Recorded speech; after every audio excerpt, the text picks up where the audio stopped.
Hello everyone, आप में से बहुत सारे स्टूडेंट को ये प्रॉब्लम हो रहा है कि सर वीकली टारगेट कैसे पूरा करें। अब आप में से बहुत सारे स्टूडेंट इस वीडियो को न्यू देख रहे होंगे, तो वीकली टारगेट क्या होता है उसके लिए नीचे वीडियो दिया हुआ है, वहां पे आप जा करके डिटेल से जान सकते हैं कि ये वीकली टारगेट होता क्या है। तो हम बात करते हैं कि वीकली टारगेट आप पूरा कर कैसे सकते हो। अब देखो, सबसे पहले स्टेप क्या करना चाहिए, जो भी वीकली टारगेट है उसको आप एक पेज में लिख लो।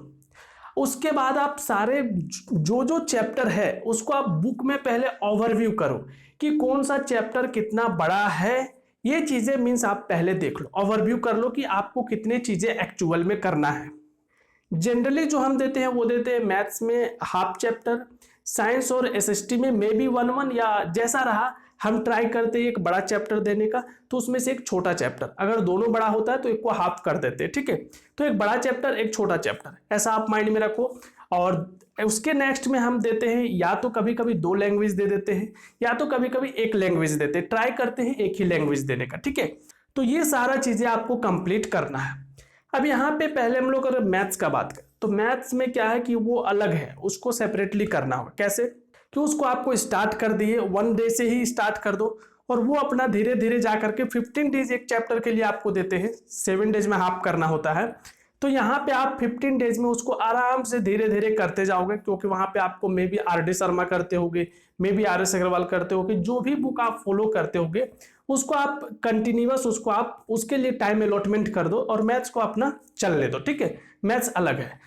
बाकी अब जो सब्जेक्ट है उसमें एक बड़ा चैप्टर है, एक उससे छोटा चैप्टर है, और बाकी 1 या 2 लैंग्वेज है। अब देखो, यहाँ पे कुछ स्टूडेंट जो होते हैं वो क्या करते हैं कि पहले बड़ा चैप्टर कंप्लीट कर लेंगे फिर छोटा करेंगे। कुछ स्टूडेंट होते हैं जो पहले छोटा कर लेंगे फिर बड़ा करेंगे। आप किसी भी तरीके से करो, ठीक है, यहाँ पे हम कुछ नहीं बोलेंगे, आप अपने कंफर्ट के अकॉर्डिंग देख लो। बट अगर हम होते हैं ना तो हम पहले बड़ा चैप्टर को ही टारगेट करते हैं, जिससे बड़ा चीज अगर पहले ही फिनिश हो जाता है तो छोटा चीजें लास्ट में हो जाता है। नहीं तो होता क्या है ना कि छोटा चीजें तो हो गया, बड़ा चीजें लास्ट में छूटने का डर रहता है, ठीक है। तो इसीलिए पहले हम लोग क्या करते हैं, बड़ा चीजें हम कर लेते हैं। अब बात आता है कि उसको करें कैसे, सर कहां से करें। ठीक है, देखो सबसे पहले मान लेते हैं कि जो बड़ा चैप्टर है उसको आपने टारगेट किया हो, तो सबसे फर्स्ट डेज में आपको क्या करना है कि बुक को ट्राई करना है रीड करने का। अगर आप बुक रीड करने में समझ में नहीं आ रहा है तो उसके पहले आप वीडियोस देखो। वीडियोस ऑलरेडी अवेलेबल है बहुत सारे यूट्यूब पे। वीडियोस आप देख करके पहले कंसेप्ट को अच्छे से समझ लो या उस चैप्टर को अच्छे से समझ लो, ठीक है। समझने के बाद आप चाहो तो साथ साथ नोट्स भी बनाते जाओ। अदरवाइज आप पहले अच्छे से समझ लो, उसके बाद किसी का नोट्स डाउनलोड करो, मिल जाता है यूट्यूब पे, और वहां से फिर आप अपना नोट्स को कंप्लीट कर लो, ठीक है। ये चीजें आपको करना है फर्स्ट टाइम्स।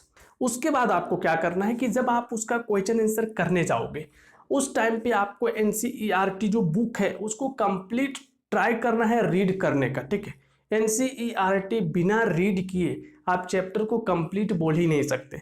तो ट्राई करना है एनसीईआरटी का फुल चैप्टर को रीड करने का।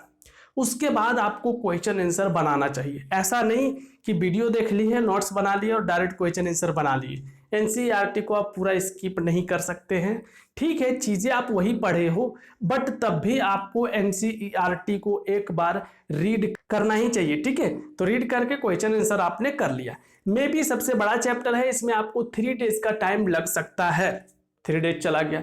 उसके बाद आपके पास आता है एक छोटा चैप्टर, उसमें भी सेम प्रोसेस करना है, वीडियोस देखना है। वीडियोस देखने के बाद आपको उसका नोट्स बनाना है और साथ ही साथ आपको क्या करना है, एनसीईआरटी रीड करके और उसका क्वेश्चन आंसर कर लेना है, ठीक है। अब इसमें से क्या होगा कि ये आपका सेकेंड चैप्टर भी कंप्लीट हो जाएगा। अब कोई कोई टॉपिक्स ऐसे भी होते हैं जो आपको कंफ्यूज करते हैं, आपको प्रॉब्लम क्रिएट करते हैं, उसमें आपको थोड़ा सा एक्स्ट्रा टाइम दे करके उस टॉपिक को समझ लेना है। उसके बाद आ जाता है लैंग्वेज सब्जेक्ट। अब लैंग्वेज सब्जेक्ट में जनरली हम एक ट्राई करते हैं देने का, कभी कभी 2 भी दे देते हैं, ठीक है। एक दे देते हैं आपका इंग्लिश से, मे बी एक अनदर लैंग्वेज दे देते हैं। तो यहाँ पे अब आपके पास अगर 2 चैप्टर हम मान लेते हैं लैंग्वेज में है और आपके पास 2 डेज का टाइम भी है, क्योंकि 3 डेज आपका बड़े चैप्टर में यूज हुआ था, 2 डेज आपका चैप्टर सेकेंड में यूज हुआ था और आपके पास फिर से 2 डेज बचा हुआ था।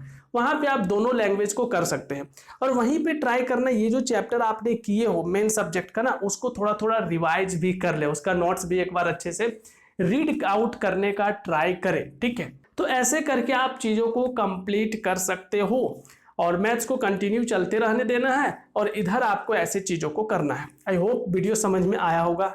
आया हो तो एक लाइक करें, चैनल पे नहीं हो सब्सक्राइब करें, बेल आइकन प्रेस करें। चलो मिलते हैं आपसे नेक्स्ट वीडियो में।